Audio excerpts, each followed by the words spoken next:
అయితే మరి నువ్వు అడగడమే కాదు, మరి దేవుడు కూడా నిన్ను ఒకటి అడుగుతూ ఉన్నాడు. మరి ఇవ్వగలవా దేవుడికి? నువ్వివ్వగలవా? అయ్యో దేవుడే నన్ను అడగడమా? దేవుడు నన్నేం అడుగుతాడు? సర్వ సృష్టిని సృష్టించిన దేవుడు నా కోసమే కదా ఈ సృష్టి అంతా సృష్టించాడు అని అనుకుంటున్నావేమో ప్రియమందిరా. కానీ దేవుడు కూడా ఒక అవసరత కలిగి ఉన్నాడు నీ నుండి. ఆ విషయం నీకు తెలుసా? ప్రియమైన నా దేవుని బిడ్డలారా, దేవుడు మనుషుల్ని ఎంతో ప్రేమించాడు. యోహాను సువార్త 3:16 దేవుడు లోకం ఎంతో ప్రేమించాడు, కాగా తన అద్వితీయ కుమారుణ్ణి మనకు అనుగ్రహించాడు. ప్రియమైన కాబట్టి మీరందరూ కూడా దయచేసి మీ అవసరతలు దేవుడిని అడగడమే కాదు, కానీ దేవుడు కూడా మిమ్మల్ని ఒక అవసరత అడుగుతూ ఉన్నాడు. అదేంటో తెలుసా మీకు? దేవుడు కూడా మిమ్మల్ని ఒకటి అడుగుతున్నాడు. అదేంటో తెలుసా మీకు? దేవుడికి మహిమ కలుగును గాక. ఇప్పటి వరకు మీకు ఎవరైనా చెప్పారా? దేవుడు కూడా మీ దగ్గర నుంచి ఒక అవసరత కలిగి ఉన్నాడు, ఒక అవసరతను మిమ్మల్ని అడుగుతూ ఉన్నాడు. అది మీరు తీర్చాలి అనే విషయాన్ని ఎప్పుడైనా మీరు విన్నారా? ఎప్పుడైనా మీకు చెప్పారా ఎవరైనా? దేవునికి మహిమ కలుగును గాక. ఈ రోజున మీరు నేర్చుకోండి ప్రియజనులారా. మీరే కాదు దేవుడిని అడగడం, దేవుడు కూడా మిమ్మల్ని ఒకటి అడుగుతూ ఉన్నాడు. అయ్యో అదేంటి, సర్వసృష్టికర్త అయినటువంటి దేవుడు మానవుల దగ్గర కూడా ఒక అవసరతను కలిగి ఉన్నాడా? ఏంటి ఆ అవసరత అని అనుకోవచ్చేమో ప్రియజనులారా.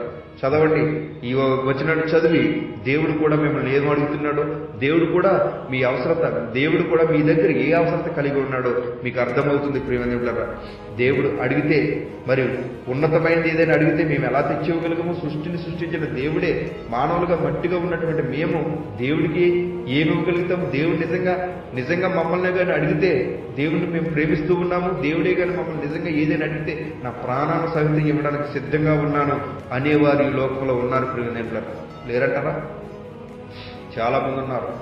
ఈ సర్వ సృష్టిని సృష్టించిన దేవుడే గాని నా అవసరత కలిగి ఉంటే, నన్నే గాని ఏదైనా అడుగుంటే నా ప్రాణాన్ని సహితం ఇవ్వడానికి సిద్ధంగా ఉన్నాను అన్నవారు అనేక మంది ఉన్నారు. అలాగనే వాళ్ళు ఎవరైనా మరి ఉంటే ఒకసారి దేవుని మహిమపరచండి. హల్లెలూయా, దేవునికి మహిమ కలుగును గాక. ప్రియమైన దేవుని బిడ్డలారా, మరి సర్వ సృష్టిని సృష్టించినటువంటి సర్వాధికారి అయినటువంటి దేవుడు కూడా ఈ మానవుల దగ్గర నుంచి ఒకటి అడుగుతూ ఉన్నాడు. హల్లెలూయా. ఆ అడిగింది ఏంటో మీరు వినాలంటే ఈ యొక్క వచనాన్ని చదవాలి ప్రియమైన. చదవండి, మీకా గ్రంథము 4వ అధ్యాయము 8వ వచనం. మీకా గ్రంథము 4వ అధ్యాయం 8వ వచనం చదవండి. ఇక్కడ దేవుడు మిమ్మల్ని ఒకటి అడుగుతూ ఉన్నాడు, మానవులందరినీ కూడా ఒకటి అడుగుతూ ఉన్నాడు. ఏంటో తెలుసా?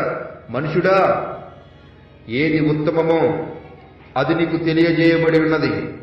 న్యాయముగా నడుచుకునుటయో, కనికరమును ప్రేమించుటయో, దీన మనసు కలిగి నీ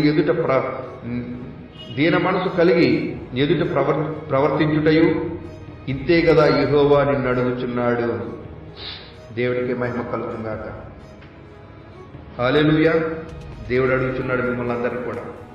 ఈ రోజున మీ అవసరతలన్నీ కూడా దేవుడిని అడిగి తీర్చుకుంటున్నారు ప్రియమైన. మీ అవసరతలన్నిటి కొరకు దైవజనులు చెప్పి ప్రార్థన చేయించుకుని అవసరతలన్నిటి ద్వారా మీరు పొందుకుంటున్నారు ప్రియమైన. మీ అవసరతలన్నిటి కొరకు విశ్వాసులకు చెప్పి, సంఘస్థులకు చెప్పి ప్రార్థన చేయించుకుని మీ అవసరతలన్నీ తీర్చుకుంటున్నారు ప్రియమైన. కానీ దేవుడు కూడా మిమ్మల్ని ఒక విషయాన్ని అడుగుతూ ఉన్నాడు. దేవుడు ఈ రోజున నీ దినమందు నిన్ను నిలబెట్టి నీ వైపు వేలు చూపించి, నా ప్రియమైన నా బిడ్డ, నేను అడుగుతూ ఉన్నాను, నా కొరకు ఇది చేయగలవా అని దేవుడు అడుగుతూ ఉన్నాడు ప్రియమైన. మరి దేవుడు నీ కొరకు అనేకమైన కార్యాలు చేస్తూ ఉన్నప్పుడు దేవుడి కొరకు నువ్వు కార్యం చేయలేవా? ఆ కార్యం ఏంటంటే, మనుషుడా, ఏది ఉత్తమమో అది నీకు తెలియజేయబడి ఉన్నది. న్యాయముగా నడుచుకునుటయో, కనికరమును ప్రేమించుటయో, దీన మనసు కలిగి నీ ఎదుట ప్రవర్తించుటయో, ఇంతే కదా యెహోవా నిన్ను అడుగుచున్నాడు. దేవునికి మహిమ కలుగును గాక. హల్లెలూయా. ప్రియమైన దేవుని బిడ్డలారా, గమనించండి, ఈ దినమందు దేవుడు నిన్ను ఏమని అడుగుతున్నాడో తెలుసా? దీన మనసు కలిగి ఆయన ఎదుట ప్రవర్తించుటయో, ఇంతే కదా యెహోవా నిన్ను అడుగుచూ ఉన్నాడు. దీన మనసు కలిగి ఆయన ఎదుట ప్రవర్తించటంలో ఎంతమంది బిడ్డలు ఈ రోజున ఉన్నారు ప్రియమైన. దీన మనసు కలిగి ఆయన ఎదుట ప్రవర్తించటంలో ఎంతమంది ఆయన ఎదుట నిలబడున్నారు ప్రియమైన. దీన మనసు లేదు. ఏ మనసు ఉంది? చంచల మనసు ఉంది. దీన మనసు లేదు. ఏ మనసు ఉంది? అస్థిరమైనటువంటి మనసు ఉంది. దీన మనసు లేదు. ఏ మనసు ఉంది? ఎదుటి వారిని కించిపరిచే మనసు ఉంది. ఏ మనసు ఉంది? ఎదుటి వారిని కించిపరిచే మనసు ఉంది. అటువంటి మనసు కాదు దేవుడు నిన్ను అడుగుతూ ఉంటాడు. దీన మనసు కలిగి ఆయన ఎదురుగా ఆయన ఎదుట ప్రవర్తించాలి.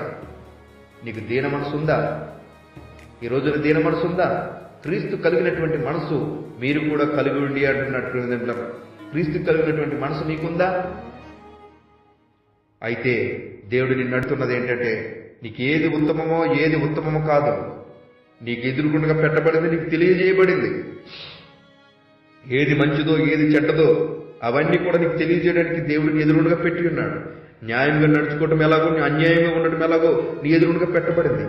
కనికరంగా ఉండడం ఎలాగో, కఠినంగా ఉండడం ఎలాగో నీకు తెలియజేయబడింది. ప్రేమించడం ఎలాగో, ద్వేషించడం ఎలాగో నీ ఎదురుగుండగా పెట్టబడింది. ఇటువంటి సమయంలో దేవుడు అడుగుతూ ఉన్నాడు నిన్ను ఒక విషయాన్ని. ఇవన్నీ కూడా నీ కళ్ళెదురుగా పెట్టబడి ఉన్నప్పటికీ దేవుడు నిన్ను ఒకటి అడుగుతున్నాడు, నా ప్రియమైన సహోదరుడ సహోదరి. దీన మనసు కలిగి నా ఎదుట ప్రవర్తించుటే ఇదే కదా, ఇంతే కదా యెహోవా నిన్ను అడుగుచూ ఉన్నాడు.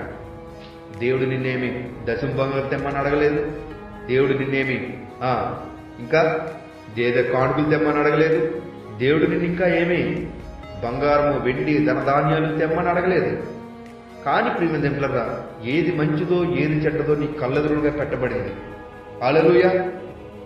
ఈ రోజున చాలా మంది బిడ్డలు ప్రియమిత్రులారా, దశమ భాగాలు ఇవ్వాల్సిన వదిలే, చర్చలకి దశమ భాగాలు ఇవ్వాల్సిన వదిలి, కానుకలు వదిలేంటే ఎంతోమంది సంతోషించే వాళ్ళు ఉన్నారు.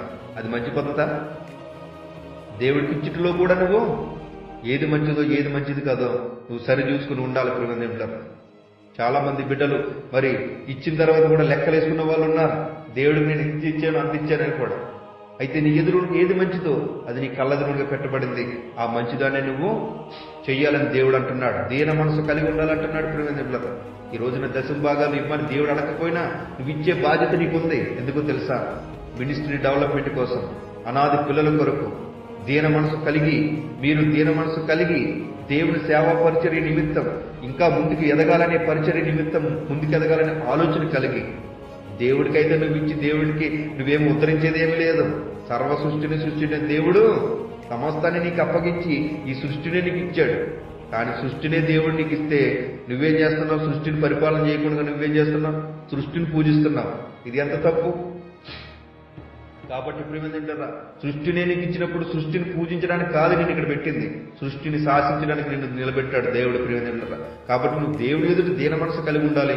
ఏది ఉత్తమమో ఏది ఉత్తమం కాదు, ఏది మంచిదో ఏది మంచిది కాదో, ఏది న్యాయమో ఏది న్యాయము కాదో, ఏది ప్రేమ కలిగిందో ఏది ద్వేషము కలిగిందో, ఏది కనికరం కలిగిందో ఏది కఠినమైనది, ఇవన్నీ కూడా నీ ముందర పెట్టబడినప్పుడు నువ్వు మంచిదాన్ని ఉత్తమమైనదాన్ని ఎన్నుకోవాలి ప్రియమిత్రులారా. ఈ రోజు నిన్ను అడుగుతున్నది దేవుడు ఏంటో తెలుసా? ధనధాన్యాలు కాదు, వెండి బంగారాలు కాదు, నీకు కలిగిన యావదాస్తిని కాదు, లేకపోతే నీకు దశమ భాగాలు కానీ లేకపోతే కానుకలు కాదు. దేవుడిని అడిగేది ఏమడుగుతున్నాడు తెలుసా? దీన మనసు కలిగి నీ దేవుని ఎదుట ప్రవర్తించుటే ఇంతే కదా యెహోవా నిన్ను అడుగుచూ ఉన్నాడు. దేవునికి మహిమ కలుగు. మరి ఇంకెందుకయ్యా? ఏం అడగలేనప్పుడు ఇవన్నీ అడగడం ఎందుకు? లేకపోతే ఇవన్నీ మరి ఎందుకు? మరి అందరూ అన్ని సంఘాల్లోనూ అన్నట్లు కూడా మరి కానుకల కోసం మరి దశమ భాగాల కోసం ఎందుకు చెప్పబడిందయ్యా?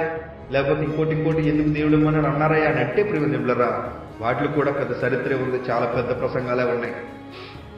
కాబట్టి ప్రియమిత్రులారా, అవి కూడా కొన్ని సందర్భాల్లో దేవుడు నీకు మంచిది అన్నది నీకు ఇస్తే, దేవుడికి ఇస్తే దాని ద్వారా నువ్వు ఆశీర్వాదం పొందుకుంటావు. హల్లెలూయా.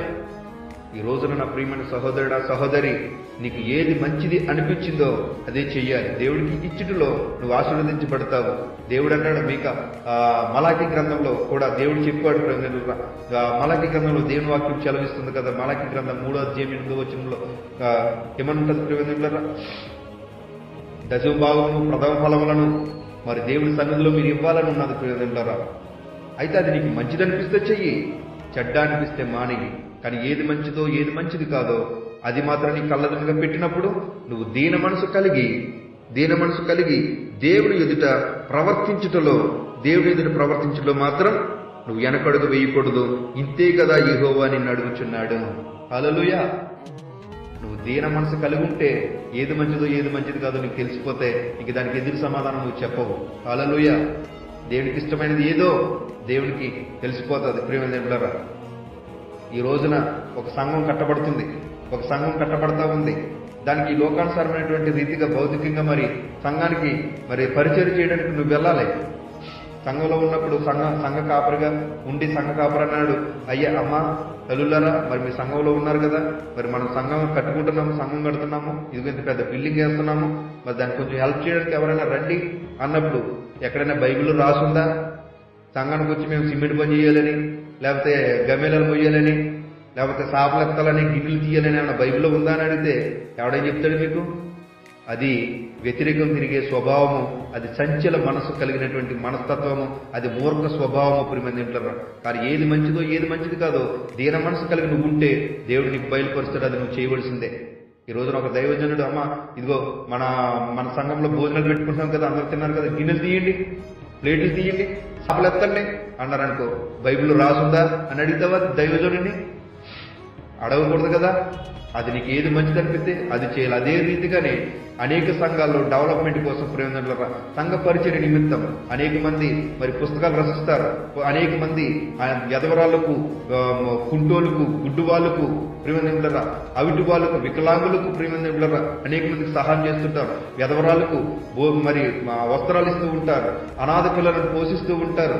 ఇటువంటి సందర్భంలో ప్రియమందిరా అనేక మంది దైవజనులు కూడా మరి అనేక మార్లు ఇలాగ మీరు దేవుని యొక్క పరిచర్య నిమిత్తం సహాయం చేయగలిగితే చెయ్యండి, మీకు ఏది మంచిది అనిపిస్తే చెయ్యండి అని మీ ముందట పెడతారు. దేవునికి మహిమ కలుగును గాక.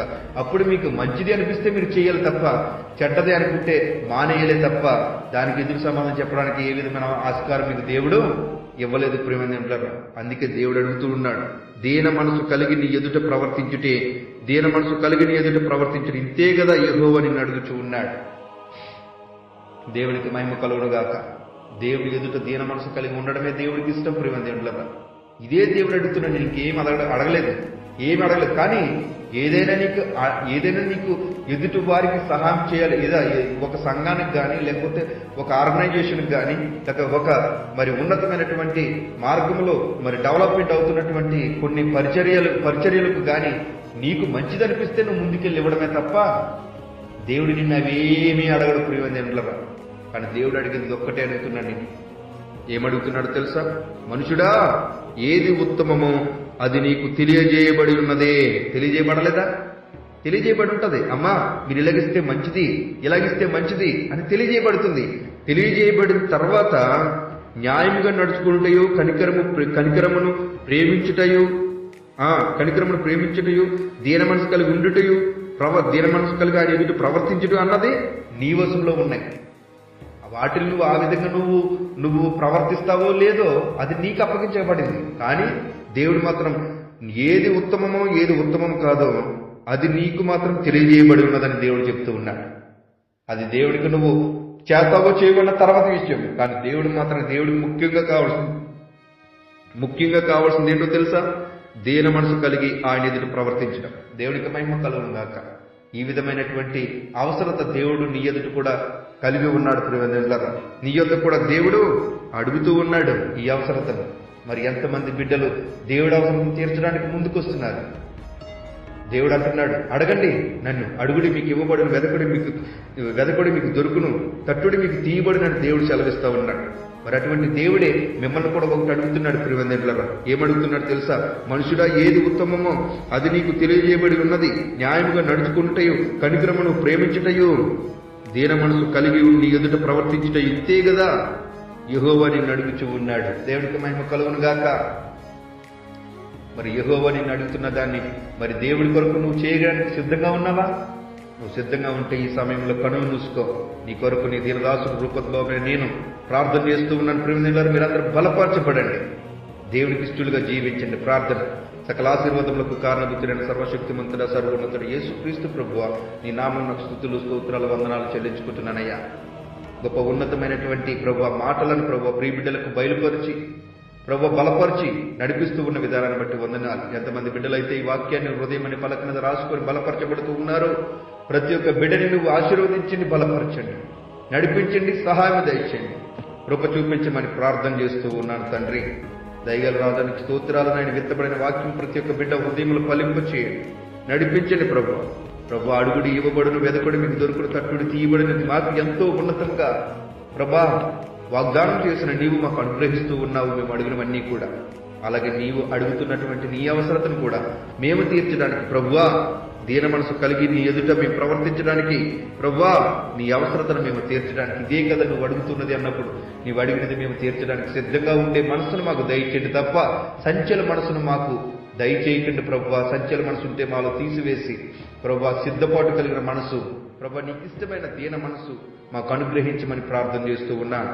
ఈ సమయంలో ఈ వర్తమానాన్ని విని బలపరచబడుతున్న ప్రతి బిడ్డను కూడా మీరు దీవించి ఆశీర్వదించి బలపరచమని, మహిమ ఘనత ప్రభావం నీవే పొందుకోమని, నీ చిత్తం నెరవేర్చమని నా ప్రభువును సొంత రక్షకుడునైన నా ప్రియమైన నా యేసుక్రీస్తు వారి అతి శ్రేష్టమైన పుణ్యనామమును బట్టి బ్రతిమాలు మిక్కిలి వినంతో అడిగి వేడుకొడుచున్నాను నా పరమ తండ్రి. Amen, amen, amen.